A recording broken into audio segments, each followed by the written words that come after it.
Welcome to the Therapy and Prayer podcast. Here you'll find the intersection between faith and mental health. I'm your host, Camille.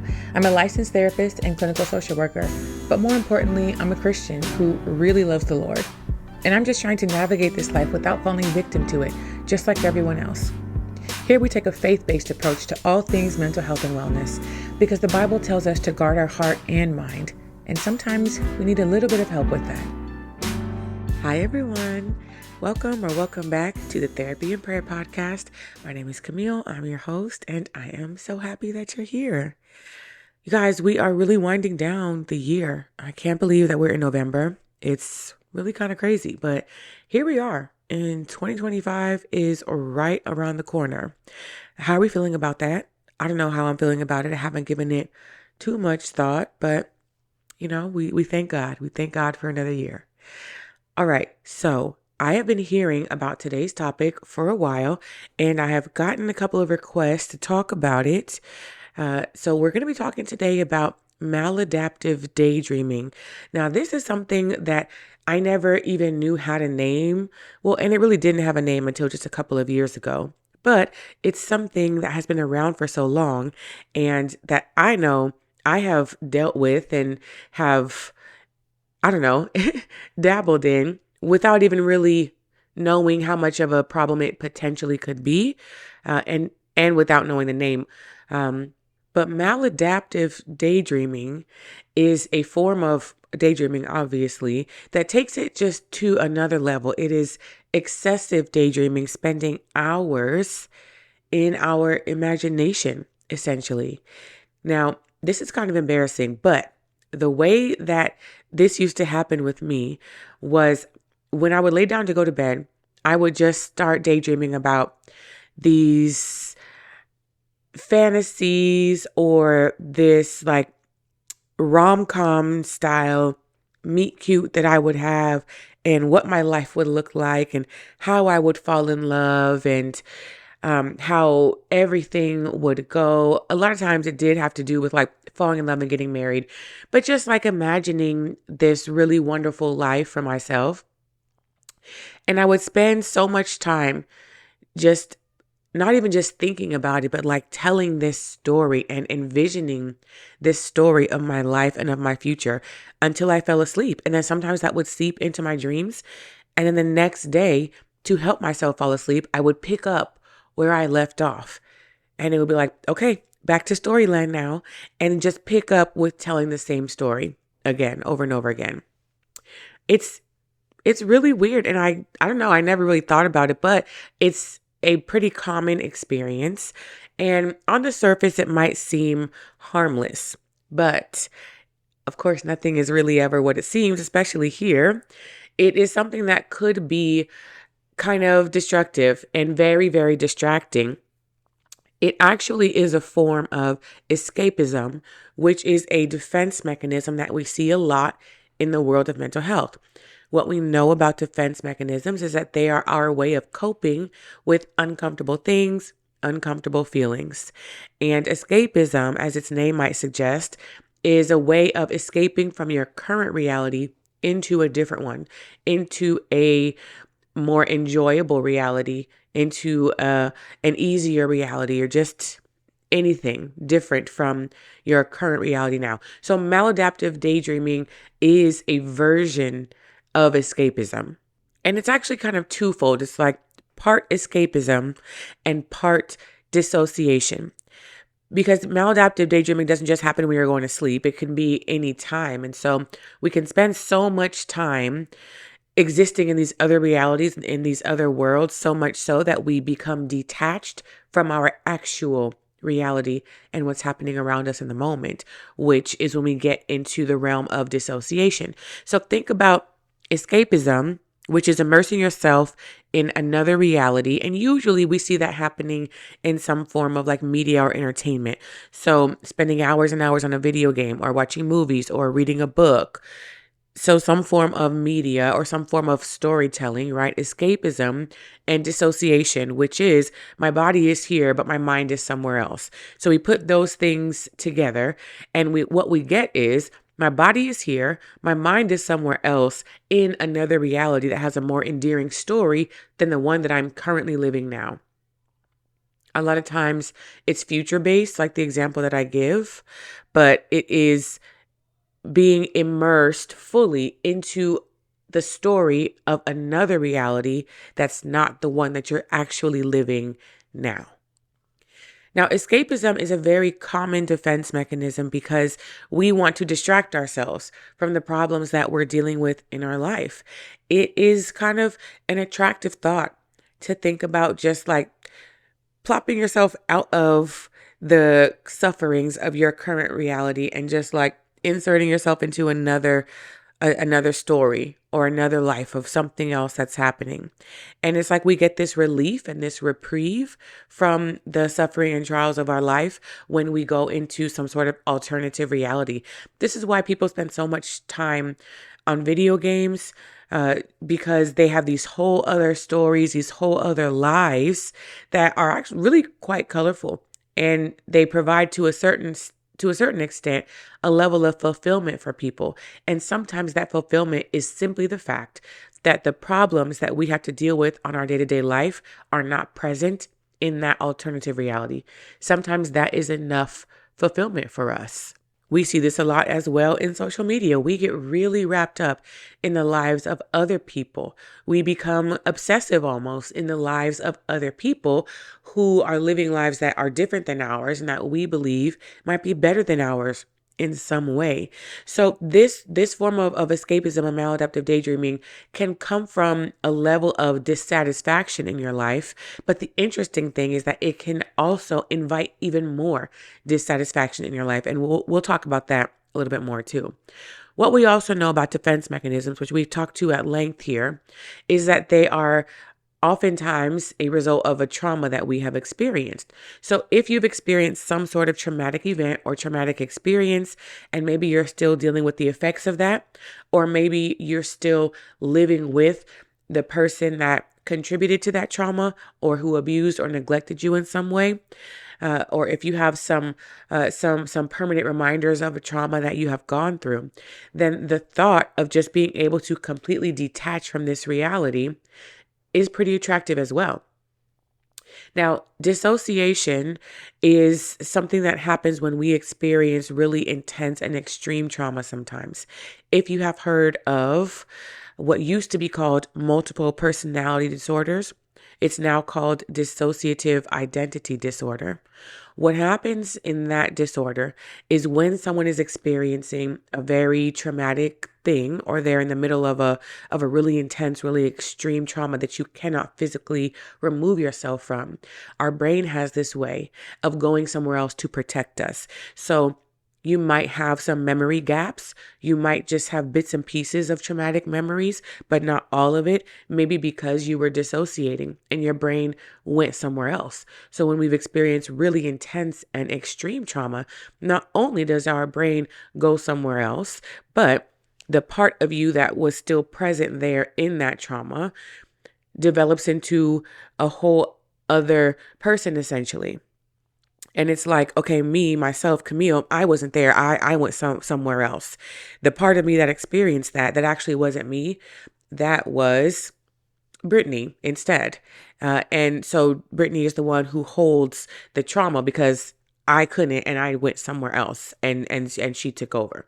This is a very like elementary way of explaining this, but what I'm saying is dissociation is a trauma response to very intense and extreme trauma that we cannot physically remove ourselves from. And sometimes that happens when we have like repeated traumas that are happened over and over as well. So that's the trauma response of the defense mechanism of escapism and dissociation. Now, sometimes we're not necessarily dissociating, but maybe we're just avoiding. We're avoiding our needs, we're avoiding our responsibilities, and we would rather spend time immersed in this other story and in this other lifestyle because it's more exciting, it's more fun, it's easier. At least in this other reality, maybe I have more friends, or I have a better partner, or in this other reality, I have a better job, or a healthier lifestyle, or, it's easy to really sit and think about what it would be like to have the things that we're lacking, or to not have to deal with the things that we have to suffer through now.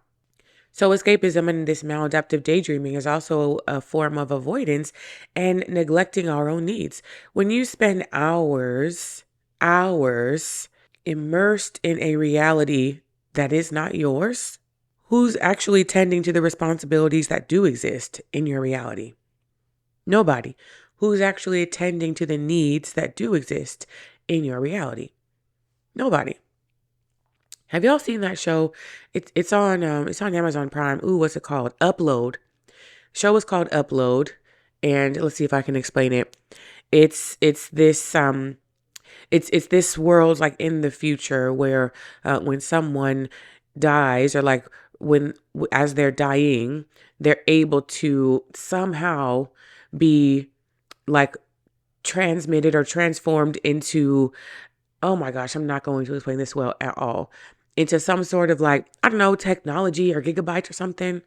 Anyway, they're able to be uploaded into this virtual reality and live there while their body is like frozen here on Earth.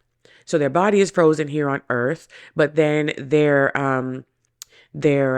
like intellectual DNA and like their I don't know, intellectual person is able to be uploaded and live in this virtual reality.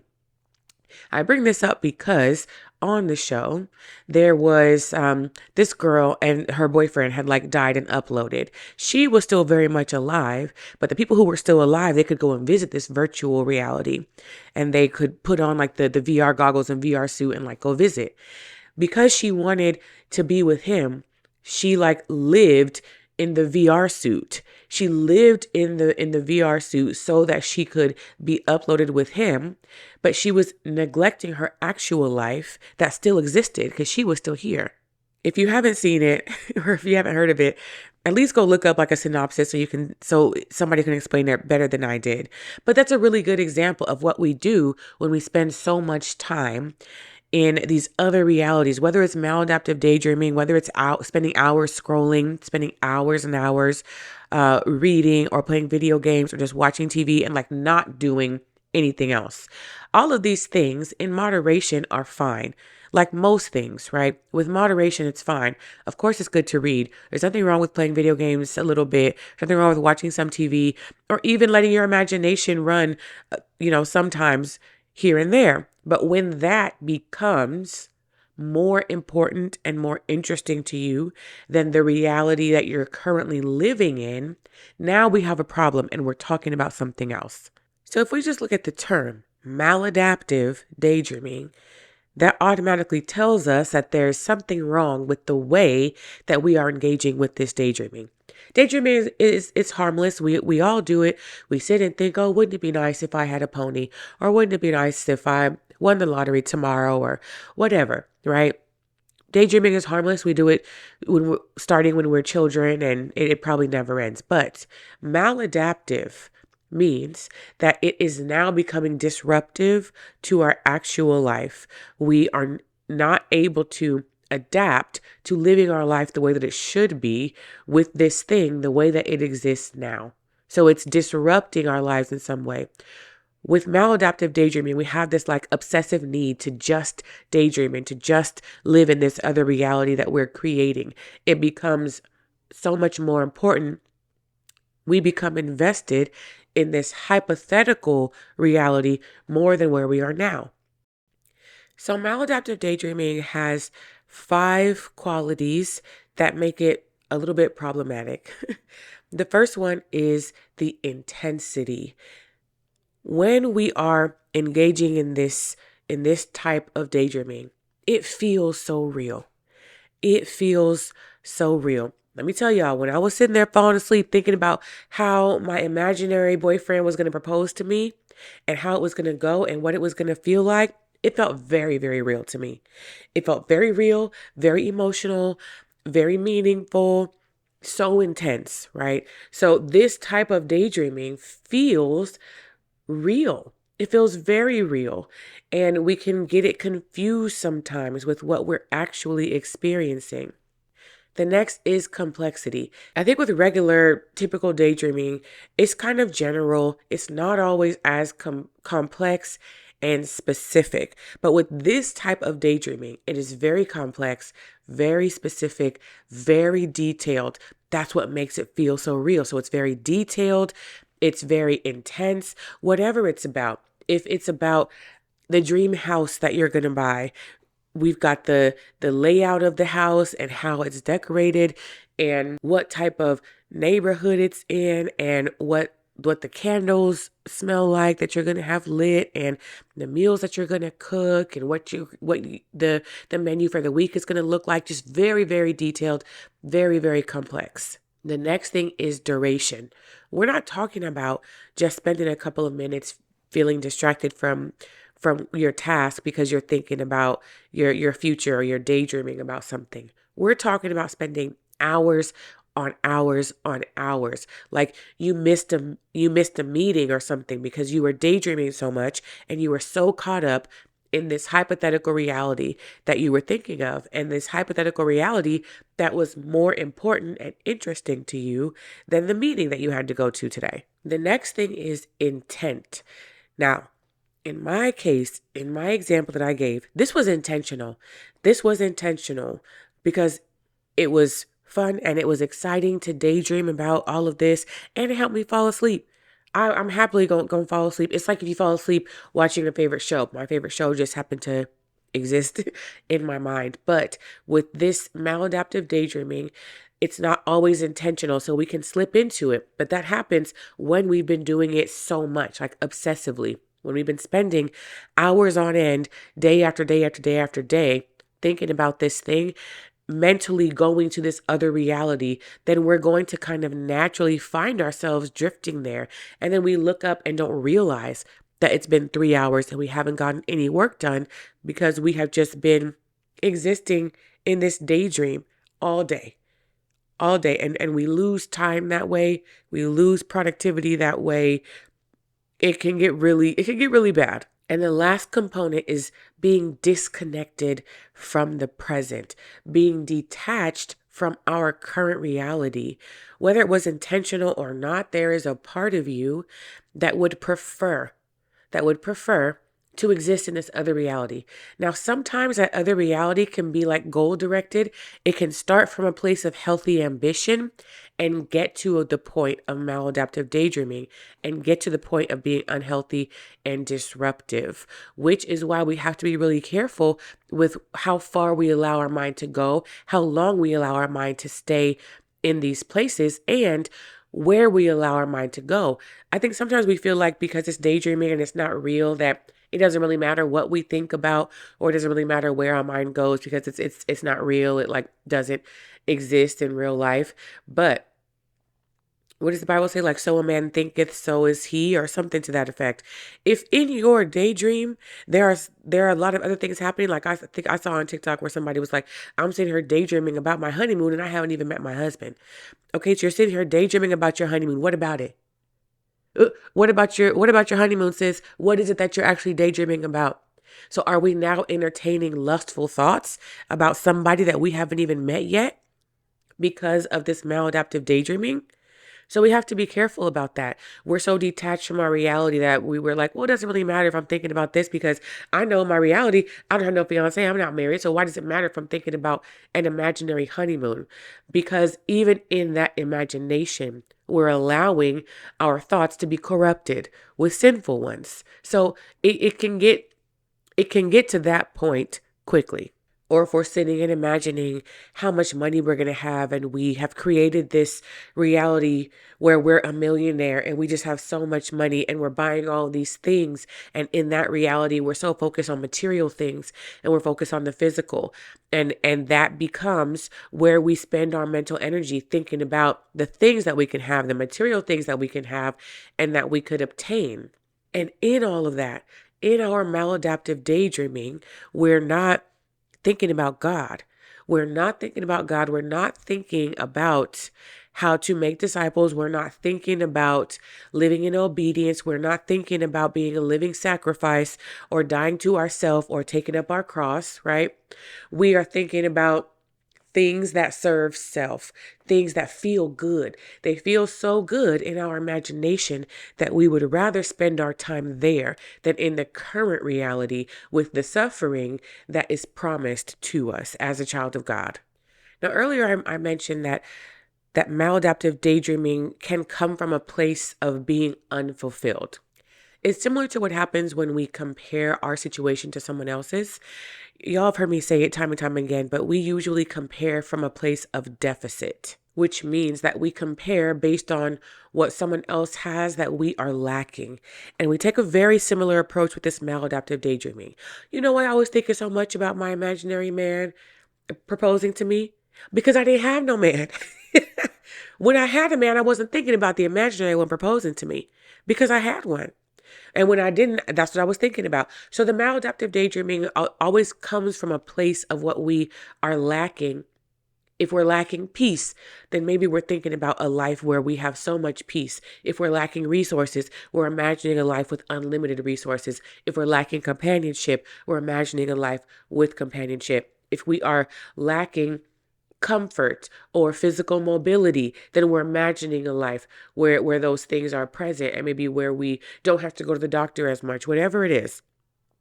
We are imagining and choosing to put our time and effort and energy into this reality where we don't have to suffer with the things that we're suffering now, where we do not have the discomfort that we have to experience now. And discomfort has been a big theme for me, I think, this whole year. And especially lately in the past month or so, like God is really dealing with me with discomfort and accepting and embracing discomfort in my life. I have spent so much of my time and energy and resources trying to manufacture a more comfortable lifestyle for myself, a life of ease and a life of convenience. And in doing so, I've spent a lot of time imagining what that would look like. And in that imagination, I always feel like, man, that would be so great if I didn't have to deal with this. Or if I could just pay someone to do this instead of doing it for myself. Or if I could just.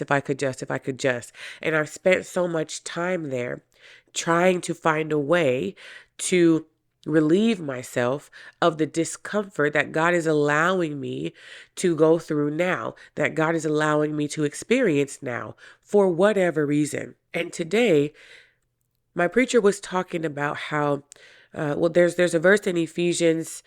There's a verse in Ephesians that says that we are God's workmanship, which means that we are a work of art, right? And he was saying that us being a work of art means that every part of our life is a part of the overall picture that God is painting and what he's creating in us and through us.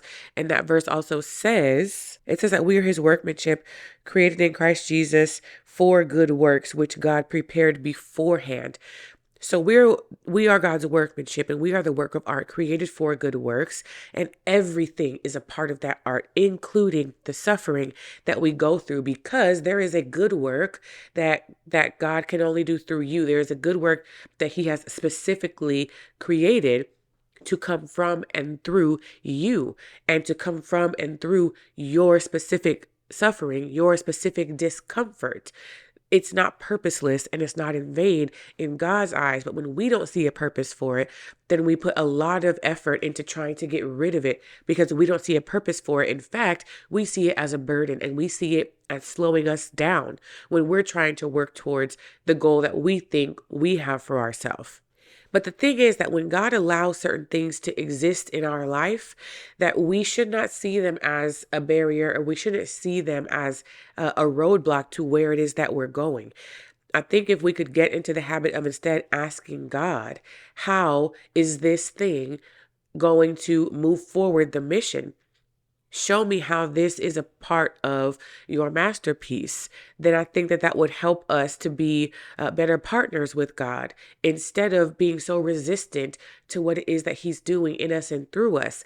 I did an episode not too long ago about the potter and the clay and just about being moldable. And I think that this kind of falls into a similar category. When we fall into maladaptive daydreaming, And we're really kind of idolizing these other realities that don't exist. We are being resistant to what it is that God is doing in our current realities because we're avoiding what He's allowing to happen and what He's allowing to exist in our current reality. We don't want to look at it. We don't want to interact with it. We don't want to accept it. We want to hurry up and rush through it. We're waiting for it to change into something else. We want this season to be over. We want to get to what's promised to us. We want to get to what somebody else has. We try so hard to avoid the things that exist in our reality on purpose. And what a slap in the face that is to God to say, you know what, God, you have allowed this thing to exist in my reality, but I don't want it. So I'm going to spend time instead in this other hypothetical reality that does not even exist because I feel like that is better than what it is that you are giving me now, or that's better than what you're allowing now. And when I see on social media, people talking about maladaptive daydreaming, it's often associated with idolatry because these other realities, these hypothetical realities, we put them on such a high pedestal. And when we spend so much time thinking about those things, we spend more time in our imagination than we spend with God. At that point, right, like anything that gets more of your attention than God does is becoming an idol. We spend so much of our energy then trying to make those hypothetical realities actually come to fruition. We spend our energy chasing that goal instead of chasing the goal of being pleasing to God and manifesting His will for our life. Instead, we try to manifest our own. So in that case, it is a form of idolatry, or it can be a form of idolatry. So at that point, it's more than just escapism as a defense mechanism because we either have some suppressed trauma that we haven't worked through, or just your kind of typical avoidance because this is a hard thing or I don't know how to walk through this. At that point, we're now aiming towards something. We're now working towards something that is hypothetical. And that is not something that you can actually like hold on to and see and sink your teeth into. So it comes from a place of not being fulfilled. And then what happens when you spend so much time just daydreaming and not really being present in your current reality, that leads to less productivity and less overall fulfillment. Because like it or not, at the end of the day, you still live in this reality now. So when you come up out of that daydream, you come back to this life where you have been neglecting your responsibilities. So maybe the bills are piling up because you done missed a couple of days of work. It really gets to that point for some people. Maybe that's what's happening. Maybe you have not called your mom back, and so now there's tension in your relationship, right? So it could lead to even more feelings of unfulfillment or of not being fulfilled, and we're not being productive. And we already know how we feel when we're not being productive. So it starts from not feeling good about our life and about where things are. And then it just leads to more, to less fulfillment as time goes on. So we have to go back to the initial problem, which is we are not feeling fulfilled in our life, or there is something that we want to avoid in our life. Maybe because we feel like we can't deal with it, or the problem is it's too big and it's too painful and we don't want to deal with it, right? So we are dealing with our problems in unhealthy ways. And maybe if we could find some healthier ways to deal with the problems that exist, then we would not go to such extremes to try to avoid those problems. So when we're spending so much of our time being uh, distracted and avoidant, who do you think is pleased by that? Because when we are distracted and when we are avoidant, how intentional do you think we're being with spending time with God? How intentional are we with pouring into our relationship with Him? If we are so distracted and so avoidant that we would rather spend our time in our imagination and in this reality and in this world and story that doesn't even exist. We are taking time away from God, and we're being disobedient because the word says, let this mind be in you, which was also in Christ Jesus. Do you think Jesus was sitting around and just daydreaming about another life? Do you think He was sitting around and daydreaming about what it would be like if He wasn't God and didn't have to go to the cross? Maybe a little bit, but I don't think to this extreme. He was very focused and very much about His Father's business. If we are maladaptive daydreaming, then we are not focused on our Father's business and on what it is that we are called to do. And maybe a part of the problem is that we are avoidant of the thing that we are called to do. Maybe the thing that we're called to do is really difficult, is painful, is not as glamorous as what we're seeing other people do.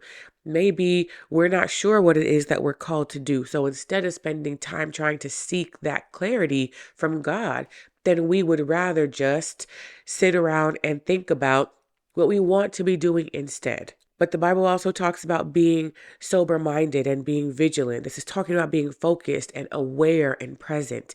We need to be very intentional and mindful about where our mind is going, how much time we're spending thinking about other things, because that's where everything flows from. It's like the way that we think, the way that we view things. And if the way that we think and the way that we view things is being shaped by things that don't even exist in our real life, then we're going to have a hard time trying to live certain things out and trying to live certain principles out. And the big thing here, one of the big things, is that in maladaptive daydreaming, we are putting ourselves back at the center of it. Y'all know that I've been really trying to be less self-centered in my walk. And I think that that's a space that a lot of people are in. I think that God has really been revealing how selfish and self-centered we can be in our walk with Him. Maladaptive daydreaming is all about thinking about what you would rather have your life look like, how you would want to feel. It's all about you. It's putting you back at the center of it and not God. And it's usually not even the you that exists now. It's like the millionaire you, or the married you, or the you that's a parent, or the you that has a brand new job, or it's putting you at the center, but not even the actual current you. It's putting a hypothetical you at the center instead of putting a real God at the center of it.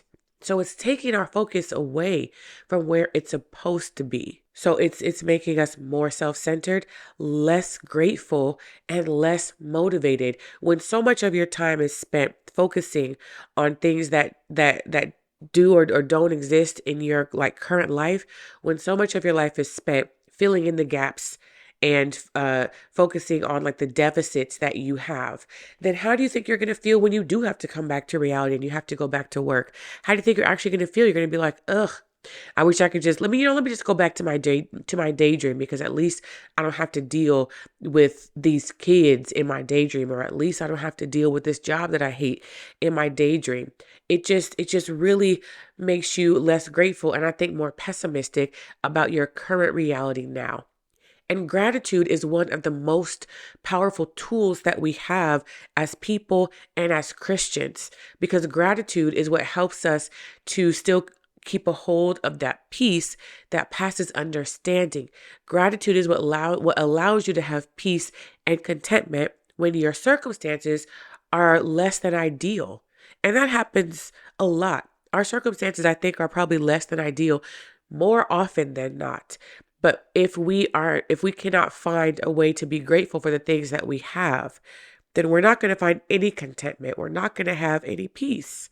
And so we really have to decide to focus on God and to focus on what God is doing in the here and now, not focus on the things that we want God to do for us in the future, or focus on the things that we've seen God do for other people, but focus on what God is doing for us now. And usually with this maladaptive daydreaming, we're not thinking about what God is going to do. Maybe sometimes we're like, oh, when God blesses me with a spouse, when God blesses me with the husband or with the house or with the job or with the money, but that's still putting you at the center of it. And that still is void of gratitude for what you have now. So it's making us ungrateful. It's making us less motivated. It is making us less present with God, and less focused on our assignment that He has on our life now. God has an assignment on your life now. If you're not present enough with Him to be aware of what the assignment is, or of what it is that He's asking you to do, what step He's asking you to take, if you're not present enough with that, then you're not able to really truly walk in obedience. Or if you are walking in a pseudo obedience. You're doing it with resentment and with bitterness because it's like, all right, fine, God, I'll go ahead and do it. But it's not what I want to be doing. I would rather be doing this. I'd rather be doing that. Why can't my life just look like this or like that? Or we want to hurry up and rush through this step so that we can get to the next one that we think is going to get us closer to this daydream that we have concocted in our mind. And we have not concocted it from a place of the spirit, but we have come up with it from a place of the flesh. I was just reading this morning about how when we sow into the flesh, that we will reap corruption, but when we sow into the spirit, we will reap eternal life. But sowing into the flesh and like putting our flesh at the forefront and prioritizing that and making plans around our flesh and developing these lives and these visions around our flesh and what we want as human beings, as people, that is not coming from a place of the spirit. That's coming from a place of the flesh, which means that that is essentially born from a place of sin, because sin exists in the flesh, right? When we are serving self, when that's coming from a prideful place, when that's coming from a self-centered place, that is not coming from God. Anytime you're at the center of it, God is not. So when you're at the center of it and he's not, that's not dying to self at all. That is serving self, which is the opposite of what we're supposed to be doing. We're supposed to be serving others and not self. All right, let's move on to our scripture of the day. This is actually a repeat scripture, but it applies here and it's become one of my favorites. Actually, I think I'm going to have two for us today. So our first one is Isaiah 26 verse 3. You will keep in perfect peace those whose minds are steadfast because they trust in you. Another version of this says, you will keep him in perfect peace whose mind is stayed on you because he trusts in you. So earlier I was saying that this maladaptive daydreaming is a way of like escaping our problems and not dealing with our problems. If we really fully trust in God, then we're not going to be worried about how we're dealing with our problems because we know that our problems are already handled. They're already dealt with. If we trust in him enough, then we will not have to avoid or run away from the hard things in our life because we trust God to handle the hard things. We trust God to strengthen us enough to get through the hard things. So I'm not scared of the hard things. I don't have to run away or try to avoid the hard things and the suffering that's happening. I trust God to get me through those things because my mind is stayed on him. If I'm not thinking about God, I'm not thinking about how powerful he is, how strong he is, how omnipotent he is, and how all-knowing he is, and how all-powerful he is, and how victorious he is. I'm not thinking of those when I'm maladaptive daydreaming, when I'm thinking about a hypothetical reality that is just not going to have any of my problems in it. Because I guarantee you, even if you get to a reality that looks something like that, you may not have the problems that you have now, but you're going to have some other problems that you did not foresee and that you did not anticipate, which means that even if you get close to that ideal lifestyle, you will still not be satisfied because there's going to be other problems that come up. So until we learn how to deal with the problems in our life, until we learn how to trust God enough to not be fazed by the problems in our life, we will never be satisfied. We will always be chasing this reality of ease and of no struggle and of no conflict and of no pain. We will always be chasing that. And the Bible tells us that we are going to suffer. That leads us to our next verse of the day. And this is actually one of my all-time favorite verses, Romans 8:18. For I consider that the sufferings of this present time are not worthy to be compared with the glory which shall be revealed in us. There is going to be suffering. There is no way that anybody is going to get through this life without suffering. Even if you're able to curate like your most ideal life, there's going to be some suffering that you didn't see coming. We're all going to experience loss. We're all going to experience pain. We're all going to experience disappointment. That is guaranteed. We have to accept that. If we can accept that, then we will not feel like we have to spend so much time trying to avoid it. And we can instead spend that time living out our assignment. But it's easy to accept that when we know that on the other side, when we get to glory, that what we experience there, when we get to glory, these little teeny tiny problems here, they're all gonna go away. Not because God's gonna like wipe our memory like the men in black, but because the glory that we're going to experience, it's not even gonna be on the same playing field. We're not even gonna be able to compare it. You think I'm gonna be thinking about these little earthly problems when I'm with God? Are you kidding me? Please. Please, they're not even going to mean anything.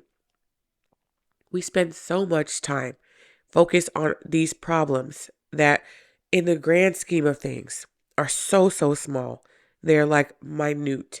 They are not even worth being mentioned in the same book, let alone on the same page as what we're going to experience on the other side of glory. Oh, that's good to me. That gets good to me, honestly. And if instead we spent our time on those things that are going to get us closer to glory, we would have a much more fulfilled life here. This morning, the one I was mentioning, I was in Galatians 6, 8 through 10.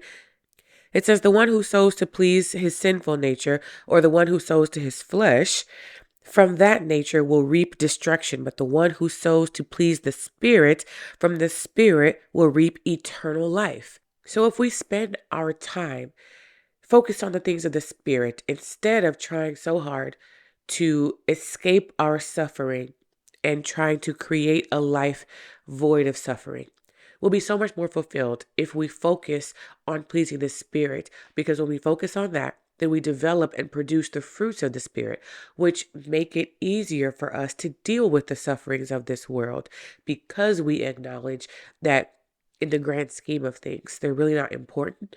We acknowledge that what we are working towards is so much greater than what we experience now. All right, wrapping up, let's move on to our question of the day. Just as a reminder, if you have a question that you want answered on the show, you can send me an email at therapyandprayer@gmail.com. You can leave a comment wherever you are watching or listening to this. You can leave a comment on social media or shoot me a DM at therapyandprayer. Today's question says, how do I release my need to control decisions that stem from urgency and fear about the future?